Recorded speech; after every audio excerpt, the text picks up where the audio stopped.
Hello everyone, welcome back to this tutorial. তো আমি আজকে একটি প্লাগইন নিয়ে কথা বলবো, সেটি হচ্ছে টেমপ্লেটলি। ওকে, তো আমরা যারা হচ্ছে ক্লায়েন্টের কাজ করে এবং নিজের পোর্টফোলিও সাইট বিল্ড করতে চাই এবং চাই যে খুব সহজেই আমি একটা সেকশন বা একটা পেজ ইনসার্ট করে একটা সম্পূর্ণ পেজকে রেডি করে ফেলতে পারি যাতে। তো ওরকম একটা প্লাগইন লাইব্রেরি হচ্ছে টেমপ্লেট লাইব্রেরি হচ্ছে টেমপ্লেটলি। আমরা ওআইজিতে যদি যাই আমরা দেখতে পারবো এখানে প্রায় ফ্রি এবং প্রো টেমপ্লেট এলিমেন্টর এবং গুটেনবার্গ 6500 প্লাস টেমপ্লেট আপনি ফ্রি রেডি টেমপ্লেট আপনি পাবেন ফ্রি এবং প্রো মিলিয়ে, এবং এটা খুবই রিসেন্টলি আপডেটেড, মানে কন্টিনিউয়াসলি তারা এটার উপর কাজ করছে। তো তাদের বেশ কিছু ইম্পর্টেন্ট ফিচার হচ্ছে ফুল সাইট ইম্পোর্ট ফিচার রয়েছে, আপনি সম্পূর্ণ একটা টেমপ্লেটকে ইম্পোর্ট করতে পারবেন এবং হচ্ছে সেখানে আপনি গ্লোবাল স্টাইল এবং গ্লোবাল কালার এগুলো চেঞ্জ করে ফেলতে পারবেন। ওকে, তো আবার এআই কন্টেন্ট জেনারেশন রয়েছে, আপনি খুব সহজে হচ্ছে ওয়েবসাইটটাকে কপি করে ফেলতে পারবেন, ইন্টার ওয়েবসাইটটাকে চেঞ্জ করে ফেলতে পারবেন ইমেজ দিয়ে। তো এই প্লাগ ইনটি আপনি যদি ওভারঅল দেখেন ডেভেলপি ডেভেলপারের বিল্ড করা, তো এসেনশিয়াল অ্যাড অন তাদের খুবই পপুলার একটি প্লাগ ইন, আর এটা অ্যাক্টিভ ইনস্টলেশন তো আপনি দেখতেই পাচ্ছেন। তো আমরা যখন প্লাগ ইন ইউজ করি আমরা এই বিষয়গুলো খেয়াল করি যে কোন কোন বিষয়ের উপর ভিত্তি করে আমরা টেমপ্লেটটা চুজ করব। ওকে, তো আমি এই টেমপ্লেটের সাইটে যাই, এখানে গিয়ে আমি ব্রাউজে চেক করি। তো এখানে এলিমেন্টর এবং গুটেনবার্গ আপনি দেখতে পাচ্ছেন। এখান থেকে যদি সার্চ করি আমি লাইক এস ব্লগ, তো ব্লগ রিলেটেড টেমপ্লেটগুলো আমি এখানে দেখাচ্ছে, যেখানে ব্লগ পেজ রয়েছে বা ব্লগ টেমপ্লেট রয়েছে। তো আমি এখান থেকে আবার তিনটা জিনিস পাচ্ছি, প্যাক্স মানে সম্পূর্ণ ওয়েবসাইট, পেজেস আপনি কোনো পেজ যদি চান সিঙ্গেল পেজ সেটা, ব্লগস বিভিন্ন ধরনের সেকশন রয়েছে সেগুলো আপনি এখান থেকে পাবেন। আর এখানে ফিল্টারিং অপশন রয়েছে, আপনি যে কোনো ফিল্টার করে আপনার পছন্দ মতো ওই টাইপের টেমপ্লেট আপনি এখান থেকে পেয়ে যাবেন, অ্যাপ্লাই করলে ওই রিলেটেড টেমপ্লেটগুলো পেয়ে যাবেন। তার লোড মরে গেলে আরও বেশ কিছু বিশ্ব টেমপ্লেট আপনি এখান থেকে পাবেন। তো আপনি ফ্রি যে বিষয়টা সেটা আপনি এখান থেকে খুব সহজে একটা অ্যাকাউন্ট খুলে নিয়ে স্টার্ট ফর ফ্রি অ্যাকাউন্ট খুলে নিয়ে ইম্পোর্ট করে ফেলতে পারবেন। তো তাদের ব্লগ ডক্স কেস স্টাডি রয়েছে, আমরা যদি প্রাইসিংটা দেখি স্টার্টার ফ্রি, আপনি অ্যাক্টিভ সাইট দুটো অ্যাক্টিভ সাইট ইউজ করতে পারবেন এবং ফুল সাইট ইম্পোর্ট দুইটা টেমপ্লেট আপনি ইম্পোর্ট করতে পারবেন। এআই ক্রেডিট পাবেন 50টা, যেটা দিয়ে আপনি হচ্ছে এআই ইম্পোর্টের কাজটা করতে পারবেন। তবে স্টার্টার টেমপ্লেট কিন্তু আপনি পাচ্ছেন, হ্যাঁ, স্টার্টার আইটেম। প্রো টেমপ্লেটের সাপোর্ট পাবেন না যেহেতু ফ্রি। এলিমেন্টর আইটেম পাচ্ছেন, গুটেনবার্গ আইটেম এবং ক্লাউড আইটেমে পাবেন আপনি লোকাল সাইটে আনলিমিটেড আপনি ইউজ করতে পারবেন। ওকে, ফাইন। আর আপনি যদি প্রোতে যেতে চান ওয়েলকাম, তাদের ডিসকাউন্ট চলছে, সো আপনি ওইভাবেই কিনে নিতে পারেন। তো আমরা একটা কাজ করি, আমরা অ্যাকাউন্ট করে নিয়েছি অলরেডি। আমি যদি যাই, আমার অলরেডি অ্যাকাউন্ট করা আছে। তো প্লাগইনটা ইনস্টল করার পর আমি ব্যাকে যাই। আচ্ছা, আমি এখান থেকে ব্যাক করি। প্লাগইনটা ইনস্টল করার পর আপনি এখানে টেমপ্লেটলি নামে একটা ড্যাশবোর্ডের অপশন পাবেন, যেখানে টেমপ্লেট লাইব্রেরি, যে লাইব্রেরির মাধ্যমে আমরা এটাকে সার্চ করতে পারবো। তারপর হচ্ছে থিম বিল্ডার অপশন, আর হচ্ছে সেটিংস। তো আমি টেমপ্লেট লাইব্রেরিতে তো দেখতেই পাচ্ছি এখানে যেরকমটা আমরা সাইটে দেখতে পেয়েছি ওরকম। থিম বিল্ডারটি নিয়ে একটু কথা বলি। থিম বিল্ডারটা হচ্ছে এলিমেন্টরের যে টেমপ্লেটগুলো আমরা থিম বিল্ডার দিয়ে ইউজ করি সেই কাজগুলো আমি এখান থেকে করতে পারবো, যেমন হেডার ফুটার বিল্ড করা, সিঙ্গেল বিল্ড করা, আর্কাইভ পেজ বিল্ড করা, 404, তারপর সিঙ্গেল প্রোডাক্ট মানে কমার্সের যে সিঙ্গেল প্রোডাক্ট পেজ, তারপর প্রোডাক্টসের আর্কাইভ পেজ এবং পেজ সিঙ্গেল পেজ ক্রিয়েট করা, এবং ফ্লুয়েন্ট কার্ড যদি আপনার থাকে ফ্লুয়েন্ট কার্ডে সিঙ্গেল প্রোডাক্ট পেজও আপনি এখান থেকে বিল্ড করতে পারবেন। এখানে অ্যাড নিউ টেমপ্লেটে গেলে আপনি এলিমেন্টর অথবা গুটেনবার্গ চুজ করে ওই টেমপ্লেট টাইপটা চুজ করে আপনি ইউজ করতে পারবেন। তো এগুলো নিয়ে আমরা পরে আরেকটা ভিডিও দেখতে পারি। তারপর তো জেনে রাখা ভালো যে আমরা থিম বিল্ডারটা এখান থেকে ইউজ করতে পারবো। আর সেটিংসে গেলে আমি এখানে site title, site tagline, logo change করতে পারবো। তারপর কালারগুলো চেঞ্জ করে ফেলতে পারবো, গ্লোবাল স্টাইলে যে কালার এই থিমের আমি যেটা ইনস্টল করা আছে অলরেডি, টাইপোগ্রাফি আমি এখান থেকে চেঞ্জ করে নিতে পারবো। তো ওভারঅল সাইটের টেমপ্লেটটা কিন্তু চেঞ্জ হয়ে যাবে, মানে টাইপোগ্রাফি চেঞ্জ হয়ে যাবে, কালারগুলো চেঞ্জ হয়ে যাবে।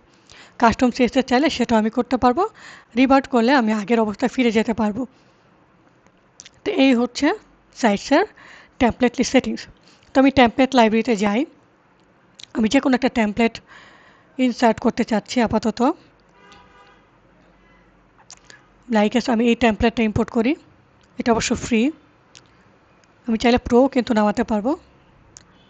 খুব ভালো ভালো টেমপ্লেট আপনি ফ্রিতে পাবেন। তো আমি এটাই চেঞ্জ করছি, এটা ফ্রি একটা টেমপ্লেট শোলা স্পার্ক। তো এখানে আমি বিল্ড উইথ টেমপ্লেটলি এআই অথবা বিল্ড ফুল ওয়েবসাইট, তো আমি বিল্ড ফুল ওয়েবসাইট দিচ্ছি। হ্যাঁ, তো আমি এখানে নাম দিচ্ছি, আমি এখান থেকে লোগোটা আপলোড করে দিতে পারবো অথবা লোগো এআই দিয়ে জেনারেট করতে পারবো। তারপর এই স্টাইলটা আমি ওয়েবসাইটটাকে স্টাইল করতে চাচ্ছি, যেমন প্রাইমারি কালার হচ্ছে আমাদের গ্রিন, তো আমি এটাকে চেঞ্জ করে এরকম কিছু দিচ্ছি এবং প্রাইমারি কালার সাথে গ্রেডিয়েন্ট ইউজ করা আছে এই কালারটা, সেকেন্ডারি বিজি। তো আমি এভাবে মিলিয়ে একটা কালার চুজ করে দিলাম, ওকে ফাইন। তারপর হচ্ছে সেকেন্ডারি কালার, তো বিভিন্ন জায়গায় ইউজ হয়েছে, সো আমাদের একটু দেখে শুনে ইউজ করতে হবে।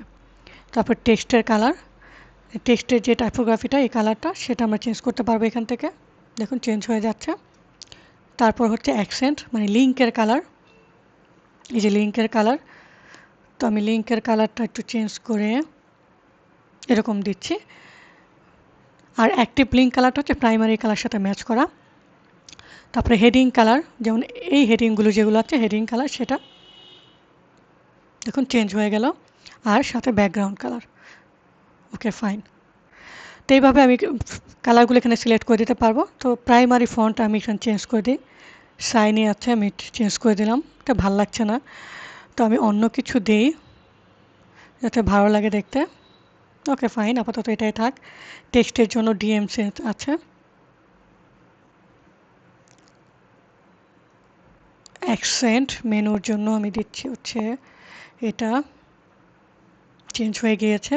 তো টেক্সট কিছু জায়গায় হচ্ছে কাস্টম টেক্সট ইউজ করা হয় অনেক সময়, তো সেখানে চেঞ্জ করে নিতে হবে, ওকে দেখুন চেঞ্জ হয়ে গিয়েছে। বাটনের জন্য আলাদা স্টাইল ইউজ করা হয়েছে, সো আমি এখানেও ফন্টটা চেঞ্জ করে দিচ্ছি, ফাইন, পেয়ে গেছে তাই না। তো আমি এইভাবে কিন্তু এখান থেকে খুব সহজেই H1-এর ফন্ট সাইজ, H2-এর ফন্ট সাইজ এগুলো চেঞ্জ করে নিতে পারবো। তো কনফার্ম সেট আপ করছি। তো আমার যেই প্লাগ ইন ডিপেন্ডেন্সি রয়েছে সেগুলো তারা দেখাচ্ছে। তো আমার অলমোস্ট প্লাগ ইনগুলো অ্যাড করা আছে, তো আমার যেটা নাই সেটা হচ্ছে ফ্লুয়েন্ট ফর্ম, তো তারা এটা অ্যাড করে নেবে এবং ডেমোটাকে ইম্পোর্ট করে দেবে। তো আমি দিচ্ছি ইনস্টল অ্যান্ড প্রসিড, আমাকে একটু ওয়েট করতে হবে পাস করার জন্য, আমরা দেখি হোক। তো এই প্লাগ ইনটি আই হোপ আপনাদেরকে অনেক হেল্প করবে, কারণ আমরা যখন হচ্ছে কোনো টেমপ্লেট বিল্ড করি তো তখন আমরা চাই যে খুব ইজিলি হচ্ছে একটা সেকশন ইনসার্ট করব বা হেডার ফুটার ইনসার্ট করব, সেটা খুব সহজে আমরা আমাদের ক্লায়েন্টের সাইট এবং নিজের সাইট ইউজ করতে পারবো। পাশাপাশি আপনি যদি দেখেন এই যে ফ্লুয়েন্ট কার্টের একটা প্রোডাক্ট রয়েছে ডিজি ম্যাগনেট, তো ফ্লুয়েন্ট কার্ট নিয়ে যারা কাজ করতে চান তারাও চাইলে এই থিমটা ইউজ করতে পারবেন। এটা অবশ্য প্রো থিম, প্রিমিয়াম ভার্সন। আমরা দেখি কত দূর এগুলো আমাদের সাইট। তো আমাদের টেমপ্লেট প্যাকের পারমিশন পাসড হয়ে গিয়েছে এবং রিকোয়ার্ড যে প্লাগইনগুলো ছিল সেগুলো হচ্ছে অ্যাড করে নিচ্ছে তারা। তো ইম্পোর্টিং অ্যাটাচমেন্ট মানে যত হচ্ছে ডকগুলো রয়েছে সেগুলো তারা অ্যাড করে ফেলবে। পেজেস, পোস্ট, প্রোডাক্টস যদি থাকে কমার্সে সেগুলো অ্যাড হয়ে যাবে। মূলত সম্পূর্ণ সাইটটাই হচ্ছে আমাদেরকে রেডি করে দিবে। দেখুন আমাদের সব কিছু কিন্তু রেডি হয়ে গিয়েছে। তো আমরা যদি ভিজিট ইউর ওয়েবসাইট করি তাহলে আমাদের অলমোস্ট রেডি হওয়ার সাইট আমরা দেখতে পাচ্ছি। তো এখান থেকে চাইলে আমরা ভেতর থেকে কন্টেন্ট মানে এডিট উইথ এলিমেন্টর করে আমরা সব কন্টেন্টগুলো কিন্তু চেঞ্জ করে ফেলতে পারবো, রাইট। তো আমাদের মতো করে আমরা ওই কাজগুলো করতে পারবো। আর পাশাপাশি আমরা যে কোনো টেমপ্লেটকে ইনসার্ট করতে পারবেন এবং সেটাকে ফুল প্যাক হিসেবে ইউজ করতে পারবেন। তো এখান থেকে আমরা কিন্তু যে কোনো হেডার ফুটার এটা একদম সম্পূর্ণ ফ্রি, হ্যাঁ, স্টার্টার টেমপ্লেট। সো এরকম অনেক টেমপ্লেট আপনি পাবেন টেমপ্লেটলিতে, যেগুলো ইউজ করে আপনার পোর্টফোলিও সাইট এবং বিভিন্ন ধরনের প্রজেক্টও ইউজ করতে পারবেন। তো আমি দেখানোর চেষ্টা করব কিভাবে আসলে আমরা একটা পোর্টফোলিও সাইট বিল্ড করতে পারি ইন ফিউচারে। তো সে পর্যন্ত সবাই ভালো থাকুন, ধন্যবাদ সবাইকে।